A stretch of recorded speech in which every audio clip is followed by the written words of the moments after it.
Rabbits are an animal that as a child, I was actually raised around them. We did raise rabbits for sale, for butcher. We ate rabbit. It's been something that pretty much I've done off and on all my life. I've had rabbits now for probably about the past 5 years. Pretty steady. I do have a market for them around here. In the state I live in, I'm actually allowed to butcher and sell legally off the farm. And I do have people on a regular basis showing up or calling, wanting to know if I have any for sale. Surprising how many people actually like the meat, but a lot of the people who do want to buy it is probably anywhere from 60 years of age up to 75. Is a lot of what my customer base is on them. As well as what we do is we do sell a lot of crop out of the garden, a lot of the farm stuff. We sell some. We got people stop by to buy anything that we have extra, and I do have an abundance of cucumbers and tomatoes, squash, and stuff that I take into our local town a couple, 3 times a week and just set it up on a table at my mom and dad's place. And it's an honor system, and surprisingly, we make quite a bit off of it. And to this point that we know of, haven't had anybody really rob us. If anything, they pay us extra, and they're happy to get what they can off the farm. This will be 2 mamas and 3 babies. The babies are about 2 weeks old now. I'm just about ready to stick them out with the rest of the animals and get them integrated. The sheep, as far as that goes, they're friendly as all get out. The ram, he's a little bit ornery. Right here we have some mamas. I went ahead and brought them inside. Kind of hard to see, a little bit dark. Went ahead and brought them inside because we had some cold fronts move through. For you guys in Tennessee, prayers be with you. I know you guys had some hard storms come through there. I have seen the devastation firsthand. I do work in EMS, and I do live right close to Joplin, Missouri. So last year we had a pretty wild ride with them. Severe storms. This mama and her baby, it's about 4 weeks old now. This mama just had her babies 2 days ago. This mama just had her babies this morning. So we are going to have quite a bit of butcher rabbit here before long. All the rabbits I showed you outside, out of all those, there's only 2 male. So that leaves 2, 3, 4, 5 females. And all 5 females have been bred up within the past week. So on average, what I get on my rabbits is on a 31st day, it seems like almost every single time is when they have their babies. About 3 days before they go to have them.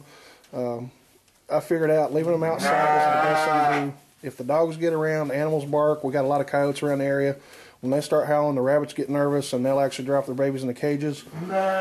So since I started bringing them inside, they actually seem to use their box and they feel pretty safe and secure. And we haven't really had any loss with the babies. Other than this mama was on her first batch. She did build her nest outside of the box, and that's when we had a real cold snap here. I guess it's about 3 weeks ago. The baby should be 3 weeks old. But we ended up being able to save 1 out of the 7 that she had. And this is a shot of the south side of the house. Pretty much these are my boy goats. Come breeding time, they do get to smell a little bit, so I keep them down here. They're very friendly, very lovey. You get anywhere around them, and that's all they want to do is rub and love on you. Each one of them has a personality of its own. The small one right there in the center, I do believe I have him sold. That's a baby off of last fall. Surprising how many people around the area have really seeked me out, knowing kind of what I do by word of mouth or hearing by word of mouth what I do. They've become really interested in just kind of going back to the basics, learning that the female I showed earlier, I actually milked her for almost a full year before we dried her out. Really got to where we like goat's milk. It wasn't bad to start with, but I do keep my goats controlled. I feed them alfalfa hay, and when I'm milking, I do feed a sweet feed mix that we have custom mixed, and you can almost taste the molasses that I put in the feed in the goat's milk, and that's about the only thing that I could get from anybody to say was it was real sweet.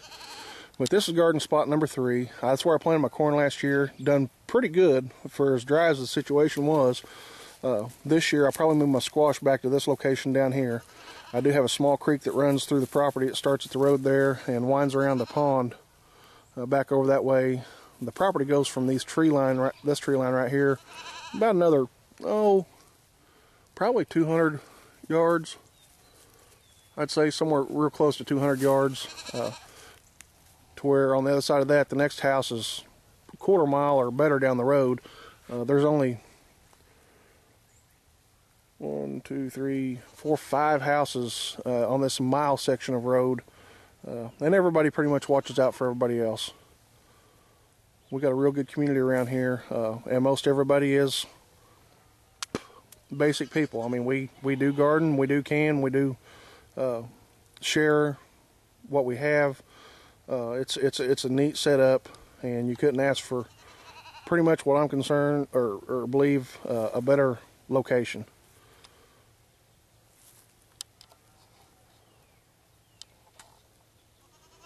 A lot of the things what I do as a survivalist or a prepper, I do butcher my own meat. Right here's where we raised hogs last year. We try to rotate them out. I'll be yanking them posts out here in about another 3 weeks. My wife works for a doctor that raises hogs, and we go to his place and pick out a couple young ones, and we take and just bring them home. And he's real good. He's good on the price of them. He's really good with his animals. But we rotate our locations out that where we place the hogs at, and we do raise them on the ground in smaller areas. They seem to grow great, and they enjoy having the freedom to root. But I do my own bacon, my own sausage, pretty much my cuts of meat. If I do have to go to the store and buy something, I buy in bulk. I go to my local Save-A-Lot and talk to the meat manager in there. He'll sell me a bulk package of meat at a real cut rate price. I mean, I want him to make money, but if he don't have to open the package, cut it up and package it and mess with it himself, then I will mess with him on the price of it. So you guys might think about stuff like that.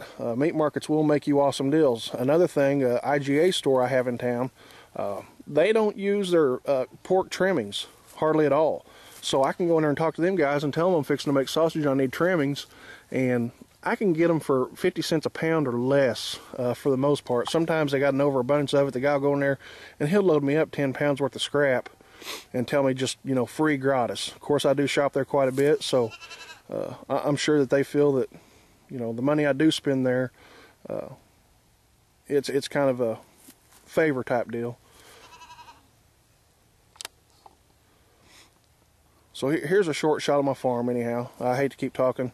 I am going to make several more videos, show other pieces of the property, things that I'm doing, fruit trees, more blackberry bushes, raspberries. I do have places where I go and pick elderberries. I've got chokecherry trees all over the property. We do make chokecherry jelly. We make elderberry wine. There's a lot of things that we kind of do just really back to the basics and on the farm. And when I start making my canned goods, doing more of my gardening, in probably about another 2 or 3 weeks, I will be making short videos and just trying to put them out there, and maybe I can give somebody some ideas. I've watched YouTube a lot. I've got some ideas. There's some things I didn't think about. There's some people that I've actually sent some recommendations to, but if I don't make my own videos, I don't feel like, you know, it's right for me to try to tell somebody else, because I could be one of them jackwagons that's sitting on the sideline that really don't know what the hell I'm talking about, because I've seen a lot of that too. But this is my small farm. Thanks for watching, and we'll chat later.